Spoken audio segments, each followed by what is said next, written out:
आवाजाचा गायक आहे राहुल देशपांडे।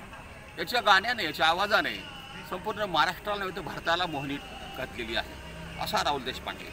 याचा विवाह झाला होता नेहा तिच्याबरोबर। नेहा देशपांडे तिचं नाव। ही नेहा देशपांडे ही अभ्यासक होती, ती पण गाणं म्हणायची, छान गाणं म्हणायची। त्याच्या दोघांचं प्रेम झालं, त्याच्या दोघांचं लग्न झालं आणि दोघं बरोबर राहत असताना दोघांमध्ये काही वादविवाद झाले राहुल आणि नेहामध्ये।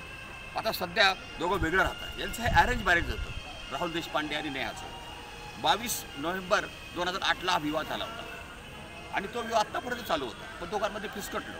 पण दोघांनी काय असं वाद करून भांडण करून डायव्हर्स नाही घेतला, संमतीने डायव्हर्स घेतला। 2024मध्ये दोघांना वाटलं की आपण आता एकत्र राहू नाही शकत। मग त्यांनी बांद्राच्या फॅमिली कोर्टात जाऊन संमतीने घटस्फोटाचं पेपर दाखल केले आणि डायव्हर्स घेतला। त्यांना रेणुका नावाची एक छोटी मुलगी पण आहे, ती सध्या नेहाकडे राहत आहे। हा गायक जो आहे राहुल देशपांडे ग्रेट आहे। त्याचा आवाज संपूर्ण महाराष्ट्रात भारतभर गाजलेला आहे। त्याची मोहिनी सगळ्या रसिकांना घातलेली आहे। पण त्याच्या आयुष्यामध्ये हा धक्का आहे, पण त्यांनी तो दोघांनी, नेहा आणि राहुलनी खूप आनंदाने स्वीकारलेला आहे।